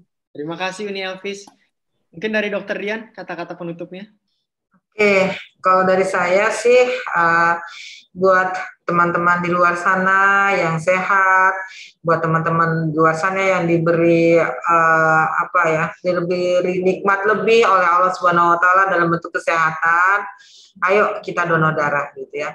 Memang saat ini pandemi ya sedang meningkat tajam ya, di mana-mana ada pembatasan, tidak rambut kerumunan dan lain sebagainya. Tetapi jangan sampai keadaan ini membuat kita melupakan sisi kemanusiaan, membuat kita melupakan sesama saudara kita yang membutuhkan darah. Ya, selama donor darah itu dilakukan dengan protokol kesehatan yang benar, dilakukan dengan protokol kesehatan yang ketat, insya Allah donor darah itu aman. Karena di luar sana pasien-pasien masih membutuhkan darah. Di luar sana pasien-pasien tidak bisa menunggu sampai pandemi ini selesai, sampai pandemi ini berakhir. Gitu. Jadi himbauan saya untuk yang sehat, yang diberi nikmat sehat, gitu, ayo donor darah untuk sesama manusia. Terima kasih Dr. Dian untuk kata-kata penutupnya. Dan jika kalian yang dari partisipan ini ada yang ingin donor darah, ada di 5 titik di UDD PMI Jakarta Pusat di Jalan Pecenongan nomor 82, ada juga di UDD PMI Jakarta Timur di Jalan I Gusti Ngurah Rai nomor 77, ada juga di UDD PMI Jakarta Selatan, Jalan Condet Pejaten nomor 9A, ada juga di UDD PMI Jakarta Barat di Jalan Perdana nomor 12 Wijaya Kusuma, dan UDD PMI Jakarta Utara di Jalan Pelumpang Semper nomor 54. Dan jika ingin mengadakan di perumahan atau rumah ibadah atau di perkantoran ataupun oleh komunitas, silakan menghubungi PMI DKI Jakarta di nomor 021 390 6666 extension 306 atau 317 bagian penjadwalan, atau dengan Saudari Nurafianti atau Pipit di nomor HP 0813 8237 8675. Dan untuk semua yang ingin tahu informasi lebih lanjut atau ingin tahu alamatnya atau nomor telepon untuk menghubungi PMI, bisa juga follow Instagram @donordarahjakarta dan @PMI_DKI Jakarta. Bisa di follow untuk mengetahui informasi, misalkan mereka sedang ngadain event di mana, nanti pasti juga ada di Instagramnya. Dan talk show ini juga akan ditayangkan ulang di akun YouTube UTD PMI Provinsi DKI Jakarta dan di YouTube PMI DKI Jakarta. Untuk semua partisipan di sini, saya harap semua selalu sehat di masa pandemi seperti ini dan selalu menjaga protokol kesehatan. Saya harap juga semua diberi kesehatan juga agar bisa langsung donor darah, karena donor darah bukan hanya manfaat untuk diri sendiri, tapi bisa menyelamatkan nyawa. Yuk donor darah, tambah sehat dengan donor darah. Oh ya, untuk semuanya on cam dulu, kita akan mengadakan foto bersama.